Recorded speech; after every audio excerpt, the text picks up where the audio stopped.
आज का हमारा पहला क्वेश्चन है, इंडियन ऑयल कॉरपोरेशन यानी कि आईओसी देश के पहले ग्रीन हाइड्रोजन संयंत्र को निम्न में से किस जगह लगाएगी? हाँ जी, आईओसी जो देश का पहला ग्रीन हाइड्रोजन संयंत्र है उसको कहां पर लगाएगी? ऑप्शन है पटना, रांची, मथुरा या लखनऊ। तो दोस्तों इसका आंसर है सी, मथुरा। हाँ जी, आईओसी जो देश का पहला ग्रीन हाइड्रोजन संयंत्र है उसको मथुरा में लगाएगी। भारत की सबसे बड़ी तेल कंपनी इंडियन ऑयल कॉरपोरेशन यानी कि आईओसी भविष्य में स्वच्छ ऊर्जा यानी कि क्लीन एनर्जी की बढ़ती मांग को पूरा करने के लिए अपनी मथुरा रिफाइनरी में देश का पहला ग्रीन हाइड्रोजन संयंत्र स्थापित करने वाली। कहां पर? मथुरा में। आईओसी के अध्यक्ष कौन है? श्रीकांत माधव। उन्होंने कहा कि देश की सबसे बड़ी पेट्रोलियम कंपनी ने एक रणनीतिक ग्रोथ योजना तैयार की है, एक रणनीतिक ग्रोथ योजना तैयार किया है जिसका मकसद अगले 10 साल में पेट्रोकेमिकल्स, हाइड्रोजन और इलेक्ट्रिक मोबिलिटी में पैठ बनाने के साथ ही अपने मुख्य रिफाइनिंग और ईंधन विपणन व्यवसाय पर ध्यान केंद्रित करना है। आज का हमारा दूसरा क्वेश्चन है, एशियाई विकास बैंक यानी कि एडीबी ने चालू वित्त वर्ष के लिए भारत के आर्थिक विकास के अनुमान को 11% से घटाकर कितने प्रतिशत कर दिया है? इसके ऑप्शन 9%, 8%, 10% या 7%। तो दोस्तों इसका आंसर है 10%। हाँ जी, एडीबी ने जो भारत की आर्थिक विकास का अनुमान है जो प्रतिशत, वो 11% से घटाकर 10% कर दिया है। एशियाई विकास बैंक ने चालू वित्त वर्ष के लिए भारत के आर्थिक विकास के अनुमान को 11% से घटाकर 10% कर दिया है। यह डाउनग्रेड जो एक मतलब कम क्यों हुआ? कोरोना वायरस महामारी की दूसरी लहर के प्रतिकूल प्रभाव को ध्यान में रखते हुए किया हुआ। जो कमी की गई वो किसके कारण? कोरोना वायरस महामारी की दूसरी लहर के जो प्रतिकूल प्रभाव पड़े हैं यानी कि उल्टे प्रभाव पड़े, उसके कारण ये जो परसेंटेज है वो 11 से घटाकर 10 कर दी गई है। वित्त वर्ष 2022-23 के लिए अनुमान को 7% से घटाकर 5% कर दिया। जो 22-23 में अनुमान जो 7% थी वो घटाकर अब कितनी कर दी? 5% कर दी है, क्योंकि उस समय तक अधिकांश आबादी का टीकाकरण हो जाएगा और आर्थिक गतिविधियां सामान्य हो जाएगी। क्योंकि उस टाइम तक वो सोचे सारी लगभग सभी आबादी का क्या टीकाकरण हो जाएगा और जो आर्थिक गतिविधियां वो सामान्य हो जाएंगे। आज का हमारा तीसरा क्वेश्चन है, प्रोजेक्ट 75 इंडिया के तहत सरकार ने कितनी पनडुब्बियों के निर्माण के लिए 50,000 करोड़ रुपए जारी किया है? कितनी पनडुब्बियों के निर्माण के लिए 50,000 करोड़ रुपए जारी किए हैं? कौन सा प्रोजेक्ट है 75 इंडिया? ऑप्शन है 3 पनडुब्बियां, 6 पनडुब्बियां, 9 या 12 पनडुब्बियां। तो दोस्तों इसका आंसर है 6 पनडुब्बियां। हाँ जी, प्रोजेक्ट 75 इंडिया के तहत सरकार ने 6 पनडुब्बियों के निर्माण के लिए 50,000 करोड़ रुपए जारी किए हैं।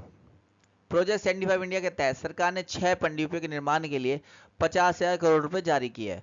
ये सभी पनडुब्बियां स्कॉर्पियन श्रेणी की पनडुब्बियों से बड़ी होगी। जो स्कॉर्पियन श्रेणी की जो पनडुब्बियां उन सबसे ये बड़ी होंगी, 6 की 6 पनडुब्बियां, जिन्हें मुंबई के माझगांव डाइकर्स लिमिटेड में बनाया जा रहा है। कहां पे बनाया जा रहा है इनको? मुंबई के माझगांव डाइकर्स लिमिटेड में बनाया जा रहा है। इन पनडुब्बियों के निर्माण के लिए लार्सन एंड टर्बो और मंझगांव डाइकर्स लिमिटेड को टेंडर जारी कर दिया। किस किस को टेंडर जारी कर दिया? लॉर्सन एंड टार्बो एंड मंझगांव डाइकर्स लिमिटेड को टेंडर जारी कर दिया गया है। ये पनडुब्बियां भारी भरकम मारक क्षमता से लैंस होगी। किससे? भारी भरकम मारक क्षमता से लैंस होगी और इनमें न्यूनतम 12 लैंड अटैक क्रूज मिसाइलों के साथ एंटी शिप क्रूज मिसाइल होंगे। कौन सी? 12 लैंड अटैक क्रूज मिसाइलों के साथ एंटी शिप क्रूज मिसाइल होंगे। आज का हमारा चौथा क्वेश्चन है, चीन ने हाल ही में किंगदाओ में कितने किलोमीटर प्रति घंटा की गति वाली हाई स्पीड मैगलेव ट्रेन शुरू की है? हाई स्पीड मैगलेव ट्रेन शुरू की है।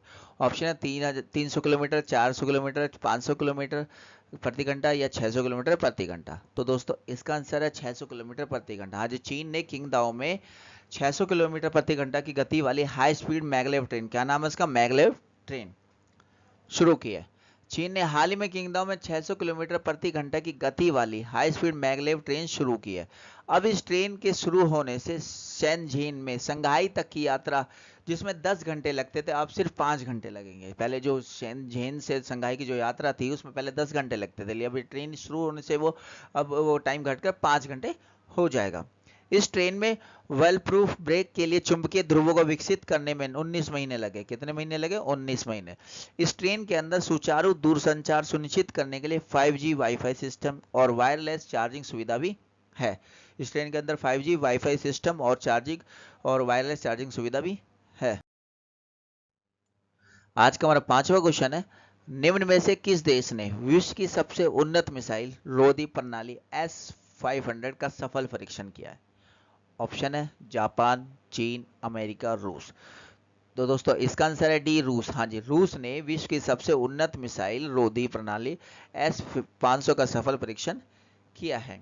रूस ने घोषणा की कि इसने देश की दक्षिणी परीक्षण रेंज में सफलतापूर्वक अपनी नई हवा रक्षा मिसाइल प्रणाली S-500 का सफलतापूर्वक परीक्षण कर लिया है।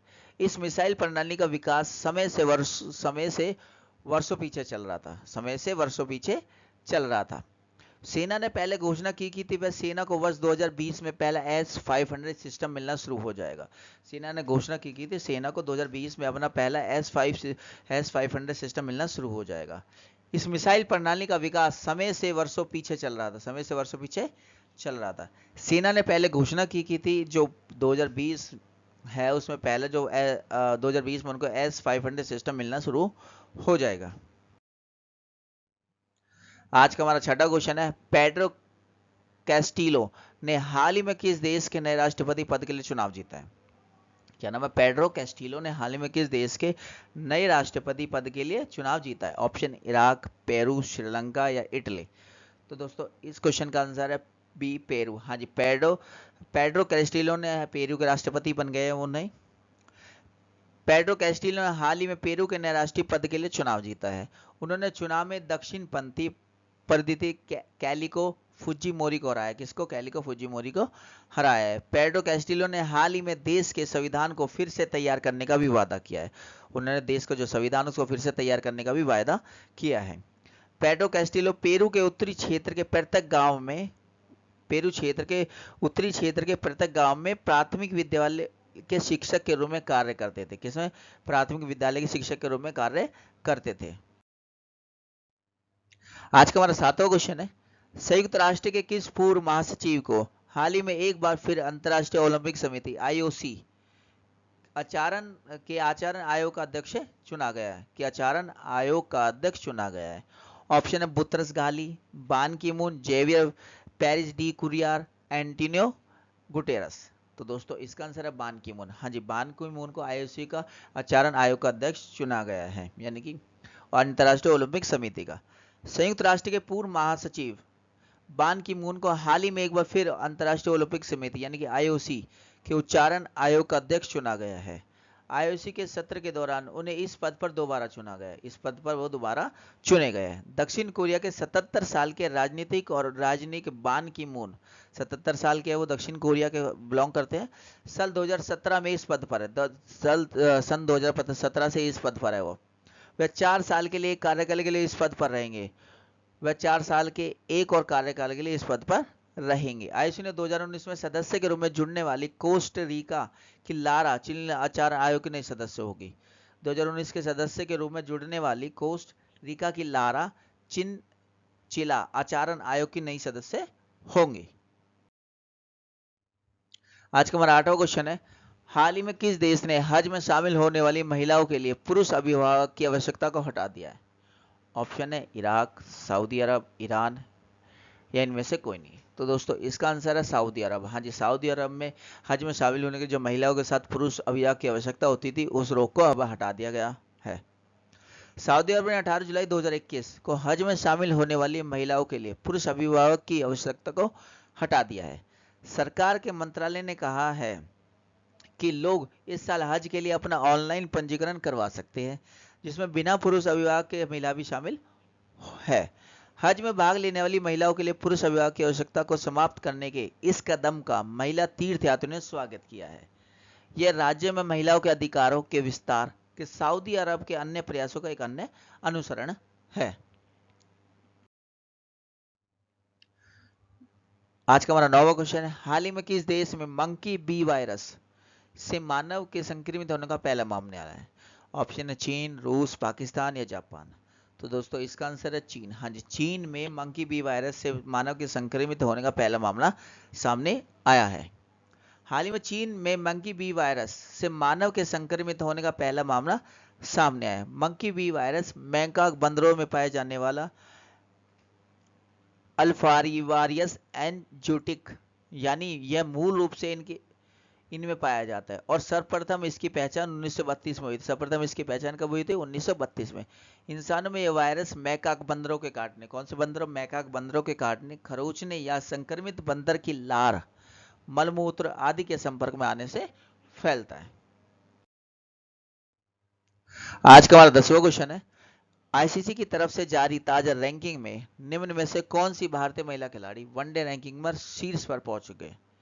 Option: Mithali Raj, Tammy Beaumont, Shafali Verma, Meg Lanning. तो दोस्तों इसका आंसर है ए, मिताली राज। हाँ जी, भारतीय क्रिकेट टीम की टेस्ट और वनडे कप्तान मिताली राज फिर एक दिवसीय क्रिकेट में दुनिया की नंबर 1 बल्लेबाज बन गई है। उन्होंने वेस्टइंडीज के स्टेफनी टेलर को पछाड़ कर ये उपलब्धि हासिल की। थोड़े दिन पहले अभी स्टेफनी टेलर पहले नंबर पर आ गई थी, लेकिन अब दोबारा से भारत की जो मिताली राज है वो पहले नंबर पर पहुंच चुकी है। अभी कुछ दिन पहले कैरिबियन महिला बल्लेबाज टेलर ने वनडे में अपना पहला स्थान हासिल किया था, लेकिन आईसीसी की ताजा रैंकिंग में एक बार फिर से मिताली राज ने बाजी मारते हुए एक दिवसीय क्रिकेट में पहली रैंक हासिल की है। तो दोस्तों आज की वीडियो में इतना ही। अगर वीडियो पसंद आए तो वीडियो को लाइक, शेयर एंड चैनल को सब्सक्राइब जरूर करें। जय हिंद, जय भारत।